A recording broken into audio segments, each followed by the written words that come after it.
ये जो उमड़ता हुआ सैलाब था, इससे मालूम हो रहा है कि तस्वीर बदलेगी। भीड़ तो कल योगी आदित्यनाथ की सभा में भी थी। हाँ, तो वो तो सारे यादव थे, जितने समाजवादी के यादव थे वो योगी आदित्यनाथ के घर के हैं। और पिंकी के घर में कल योगी आदित्यनाथ आए थे। जाहिर है अब अखिलेश यादव को यादवों ने छोड़ दिया है, अब योगी आदित्यनाथ को यादवों ने पकड़ लिया है। और कल योगी आदित्यनाथ का दौरा यादवों में था। अब अखिलेश यादव चूँकि उनकी बिरादरी उनसे दूर हो चुकी है, तो अखिलेश यादव मुसलमानों को घेरने में लगे हैं और योगी आदित्यनाथ ने यादवों को पकड़ लिया। अखिलेश यादव ने भी तो यादव को छोड़ दिया। यादव एमवाई फैक्टर जो है महिलाएं और यूथ हो गया। हाँ, चूँकि वोट खजाने में उनके मुसलमानों के अलावा कुछ नहीं है, तो मुसलमान अगर नहीं है उनके खजाने में तो फिर है क्या?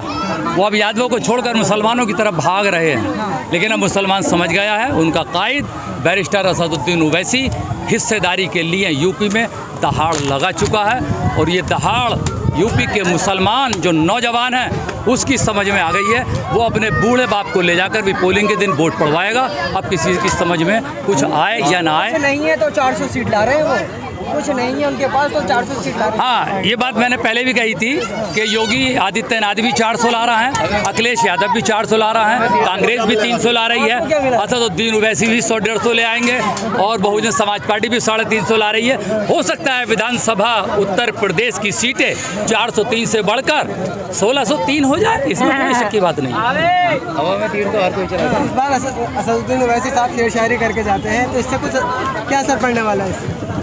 वो शेर व शायरी नहीं करते। उन्होंने भी राहत इंदौरी का शेर पढ़ा। जो उनके मुंह से निकलता है वो सदाकत और सच्ची बात होती है, इसीलिए अभी तक कोई न पकड़ पाया। कहते हैं कि वो कुछ भी कह दे, बीजेपी कार्रवाई नहीं करती। मैंने तो हज़ारों लोगों से कह दिया कि आप दिखाइए कोई ऐसी कैसेट। तो उनके घर पे पत्थर फेंका जा रहा है, ओवैसी साहब का घर पे हो रहा है। चोर उसी घर में जाता है जिसमें माल हो, खाली घरों में कभी चोर नहीं जाता। क्या माल है? किधर नहीं जाता है चोर? वोटों का माल आजकल ओवैसी के घर में घुसा पड़ा है। जितना वोट है यूपी का उसका 90% मुस्लिम आज यूपी के घर में है, इसीलिए चोर ओवैसी साहब के घर पे पत्थर मार रहे हैं। तो किधर नहीं जा रहा है चोर? चोर कहाँ जाएंगे अब? चोर तो खुद। सर, आप कहते हैं बीजेपी का हम उसका मुकाबला करेंगे, कैसे करेंगे? असदुद्दीन ओवैसी साहब के घर पे हमला हो रहा है। हाँ, तो वो तो कहेंगे ना, वो हमला इसलिए हो रहा है। हाँ। वो मुझे लगता है कि वो हमला बीजेपी की तरफ से न हो, उसमें बीजेपी, सापा और बासपा के गुंडे शामिल। वो कह दिया ओवैसी साहब ने खुद ही, मैं क्या बताऊंगा कि हम डरने वालों में से नहीं है। लेकिन आप इससे पहले सपा को वोट करते थे और एक बैग के बारे आप कैसे पलटी मार दिए? ये तो हम कह रहे हैं, विकल्प नहीं था मुसलमानों पर। हमारे बुजुर्गों के फेफड़े कलच पलटे और उनके नौजिल प्लेंजर 74 साल से सापा बासपा कांग्रेस की गाड़ियों पर लटकते लटकते फूक गए। आज हमें विकल्प मिला है और वो विकल्प भी बहुत काबिल आदमी बैरिस्टर असदुद्दीन के रूप में मिला है। काबिल अखिलेश नहीं है क्या? काबिल अखिलेश नहीं है क्या? अखिलेश यादव काबिल होते तो कुछ मुसलमान और यादवों को अपने बच्चों के जन्मदिन पर बुलाते, योगी आदित्यनाथ को नहीं। आपको बुलाना चाहिए।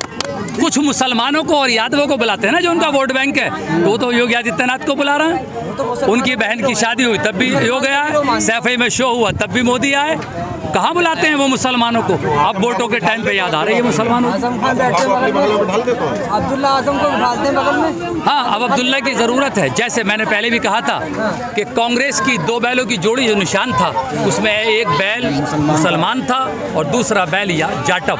और जब से वो दोनों बैल कांग्रेस से हटे, मुसलमान और जाटव, कांग्रेस की गाड़ी फिसल गई।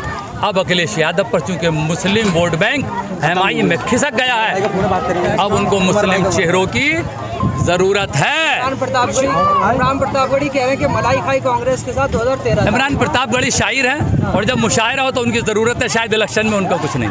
कांग्रेस ने जिम्मेदारी दी है, हिस्सेदारी उन्हें। हाँ, तो शायरी की दी होगी, शायद वो समझे नहीं, शायर करने की दी होगी। उन्हें हिस्सेदारी मिली है तो बुरा है, फिर हिस्सेदारी मिलेगी तो अच्छा है। देखिए, इमरान प्रतापगढ़ी का यूपी है, इसमें कुछ नहीं है। वो शायर हैं, वो ऐसे हैं जैसे अजहरुद्दीन आए और उन्होंने 2 चौके मुरादाबाद की बाउंड्री पर मारे, आज तक दिखाई न दिए। ऐसे इमरान प्रतापगढ़ी 2 गज़लें सुनाएंगे और यूपी से गायब हो जाएंगे। से भी हम हिस्सेदारी की बात करना चाहते हैं। कांग्रेस क्या हिस्सेदारी दे रही है? कांग्रेस उप मुख्यमंत्री का चेहरा किस मुसलमान को बनाना चाह रही है? कह रही है सबसे ज्यादा मुख्यमंत्री हमने बनाए। कौन से मुख्यमंत्री बनाए कांग्रेस बोलती उन्होंने? है। यूपी में कौन सा मुख्यमंत्री उन्होंने मुस्लिम चेहरा बनाया है? हम मुसलमानों की बात नहीं करते, हम दलितों की बात करते हैं, सबकी बात करते हैं।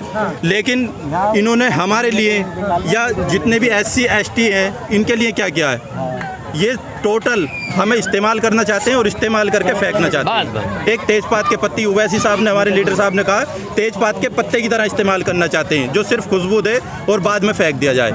सब मतलब राज हम पे करना चाहते हैं, वोटों से हमारे राज करना चाहते हैं। और हमें एक बकरी चोरी में और एक पैन कार्ड के डबल उसमें, जिसमें कि बाहर से बाहर जमानत हो जाती, वो आज तक जेल में पड़े हुए हैं। उनकी बीवी मुर्गी चोरी में क्या किया है, एक यूनिवर्सिटी बनाने के बाद हमारी अपनी यूनिवर्सिटी बनी है, तो क्या ये गलती कर दी उन्होंने? एक कलम देने की बात कर दी, रिक्शा देने को छोड़कर कलम देने की बात कर दी, क्या ये गलती हो गई इनकी? तो कुछ नहीं कहा ना, आप लगातार मुस्लिम हित की बात करते हैं, लेकिन आज तक सर मुस्लिम हित की क्या बात करते हैं? 26 जिला पंचायत जीते, जिसमें से 9 जिला पंचायत नॉन मुस्लिम है। कौन सी बात कर दी हमने? आजम खान से मिलने तो नहीं गए ना? कौन से नहीं गए? जिस दिन हमने आजम खान से मिलने की बात कर दी, उस दिन यही ताबेदारी है। सर सुनिए, जिस दिन हमने आजम खान से मिलने की बात कर दी, उसी दिन इन लोगों ने साइकिल रैली निकाल दी उनके नाम पे। अरे क्यों याद आते हैं? जब हम बोलते हैं तभी इन्हें याद आते हैं क्या? जब हम बोले तब इन्हें याद आए, जब हमने कहा कि हम मिलने जा रहे हैं, तब ये उनके घर जाके बैठे। सामने AIM कमजोर पड़ गई। किसके सामने? सपा की साइकिल। सपा के सामने हम ना बीजेपी के सामने कमजोर हैं, ना सांसद में कमजोर थे, ना विधानसभा में कमजोर रहेंगे आने वाले वक्त में। हम दावेदारी छोड़कर अब दावेदारी की बात करेंगे, और दावेदारी की और हिस्सेदारी की बात होगी। उसी पे ये निर्णय होगा उत्तर प्रदेश में उप मुख्यमंत्री और मुख्यमंत्री कौन बैठेगा। आप पहले भैया भैया कहते थे, अब बीजेपी के चाचा के साथ में आ गए। किसके? बीजेपी के कौन चाचा है? राकेश टिकैत कहते हैं ना। राकेश टिकैत अपनी लड़ाई लड़ ले, वो लड़े, हमें उनसे कोई मतलब नहीं है। वो किसानों की लड़ाई लड़ रहे हैं, हमारी भी लड़ाई लड़ रहे हैं, हमें उनसे, अगर कोई पागल हो जाता है वो किसी के पीछे भागने लगे, हमें उससे कोई मतलब नहीं। शकील साहब, आप जो है शिवपाल से मिलते हैं, अखिलेश से गठबंधन की बात कर रहे हैं, पीस पार्टी और RUC वालों से क्यों नहीं मिलते? वो भी तो हम सबसे मिलने की बात है। असदुद्दीन ओवैसी का दरवाज़ा सबके लिए खुला है। हम सबसे मिलने की बात करते हैं, और इसीलिए हमने बीजेपी को हटाने का निर्णय लिया है, और हम सबसे मिलने को तैयार हैं। अयूब से कब मिलेंगे?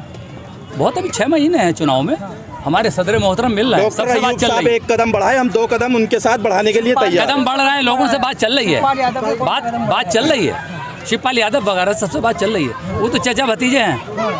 अगर वो हमारी तो अखिलेश यादव के सामने शिवपाल यादव ने तो एक प्रगतिशील समाजवादी बना दी, तो वो तो समाजवादी के बहुत पक्के मुखालिफ हैं। एक दिन भी अखिलेश यादव ने ये नहीं कहा कि मेरे चचा शिवपाल यादव बीजेपी के एजेंट हैं। वो भी तो अलग पार्टी बनाकर चुनाव लड़ा है, तो अखिलेश यादव ने एक दिन कहा मेरे चचा शिवपाल यादव बीजेपी के एजेंट हैं। ओवैसी साहब को बहुत कहते हैं, सापा जो समाजवादी में मुस्लिम नेता हैं वो भी कह दें।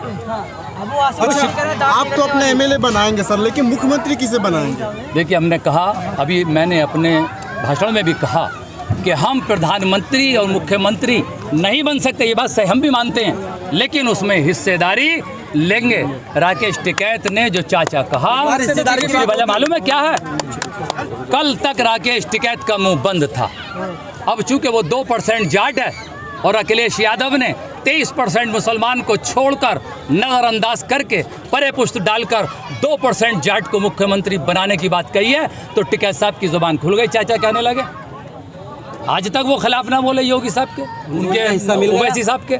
अब चूंकि जाट उप मुख्यमंत्री बनेगा और ये 23% सड़े हुए खीरे की तरह मुसलमान पीछे पीछे भागेगा, इसलिए अब उनको मौका मिल गया, क्योंकि वो मुख्यमंत्री बनने जा रहा है, तो उन्हें तो अखिलेश की हमदर्दी करनी पड़ेगी अब।